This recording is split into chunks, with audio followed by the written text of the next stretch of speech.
Hello, everyone. This is Liz, and welcome to Knowledge Return, where we talk about energy and spirituality as a part of our normal everyday experience. We talk about spiritual journeys, awakenings, the experiences from that. I talk about and share discussions of that I've had with people about their journey and things I'm learning along the way. Today, I want to talk about hoarders. Now, as soon as I said that word, did you get a visual of a cluttered room, full to the brim of stuff, so hard to move around? You wonder, how can someone live or function with a house or a room full of so much stuff? Today, I'm not going to talk about that full room of material things. I want to talk about it from an energetic perspective. I want to talk about the hoarding that each of us do for our internal home. Not the home we live in from a physical house or an apartment perspective. Our internal home, where we hoard our trauma and our built up emotions and negative experiences that we keep within ourselves. That's the hoarding I want to talk about today. What's in our mind, the negative emotions we have, and how it shows itself in the behavior that we have. And if you go back for just a moment to think of when I said hoarders and you thought of that cluttered room, take for a moment to relate that to those built up emotions, traumas, and negative experiences. When you go and see that room, you would think that that person needs help. How could they function in such a way? They clearly need help. They're overwhelmed. And so just like that, each of us go through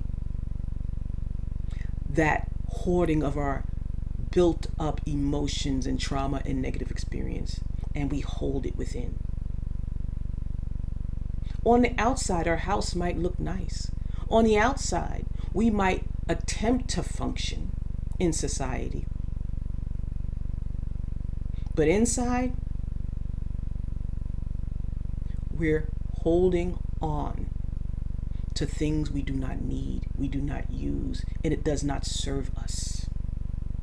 Collectively, we're holding on to old beliefs, traumas, and stories that keep us small, keep us bound and not being the best versions of ourselves. Keep us afraid. Keep us in hate, in anger. Keep us depressed. Keep us distracted. Because we're fearful possibly of change, fearful of doing something new, fearful from stepping out of the cycle from what we already know. As terrible as that cycle may seem, fearful of stepping out of that cycle. And so we keep all that baggage and we hoard it. And we don't let it go. And we just keep piling on, putting our trauma, putting our negative experiences in another room, filling it up. So just like that hoarder that we see on TV, where someone has to come in and help them, it's the same thing here. We have to recognize and accept that we're holding on to things that keep us from being the best version of ourselves. And so we need help. And that might look like in the same form of getting a therapist to help work through what you're thinking about. But this is much more than what's in our mind. Because it's not only our mind, it's our emotions, and it's our body, it's our physical body. And they all work in tandem, they all work together. So it's not just healing our mind, it's healing how we experience it, how we express things, how we express ourselves. There's so much baggage that we're holding on to that we can't even express our true selves. So how do we start?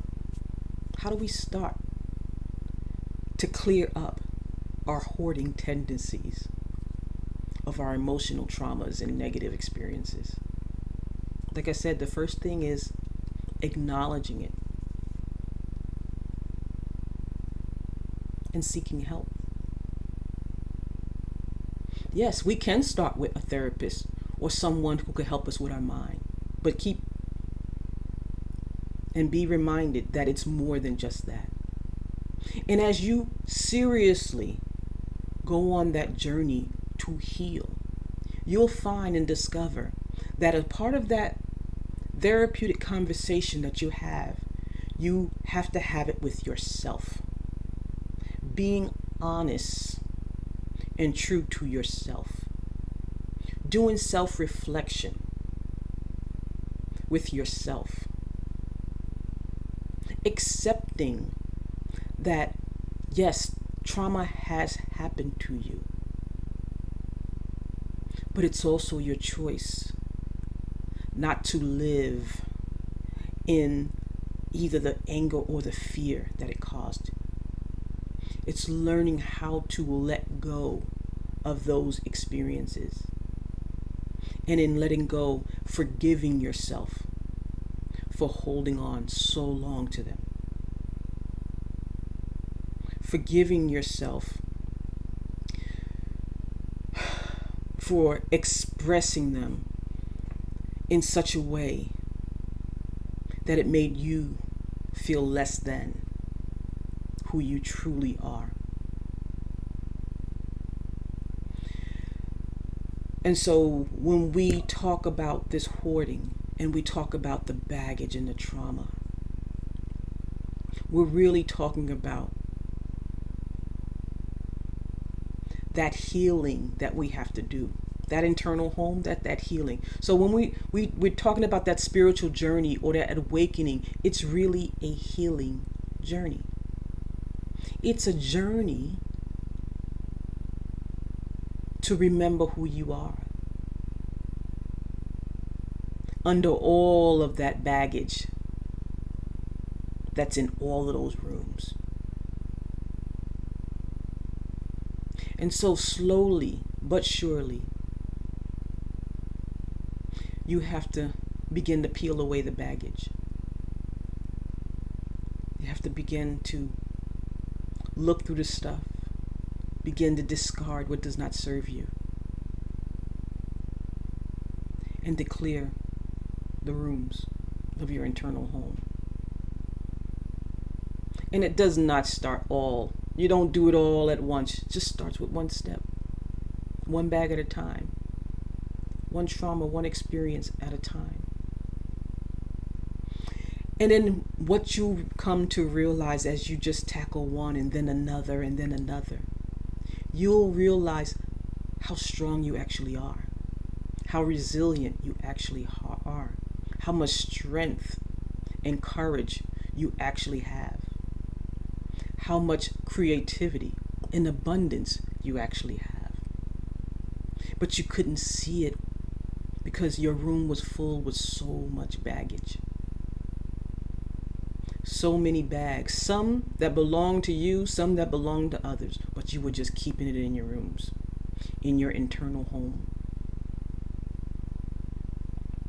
So you have to begin to peel those away and let them go. And if you can't start initially with yourself in that self-healing journey, yes, start with a therapist, start with a trusted friend, but be honest. Be honest and open with yourself in order to share it, share information, and receive honest feedback in return. Because that's the only way for you to really begin to change, when you're honest with yourself. Honest with the baggage that you actually have. Honest with the baggage that you're carrying.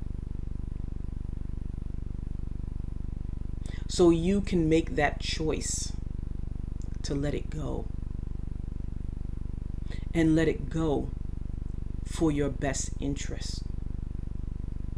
Let it go so that you can be a better version of yourself. So as you discover and find out and actually do the work of removing that baggage, you'll find that the home that you have is actually a gem. And you don't need to look to another home to find what you need. You realize your home, your internal self, who you are, you have all that you need. But right now, if you're full, if your internal home, your mind, your emotions, your body is full with so much stuff, it's hard to see the gem that you are.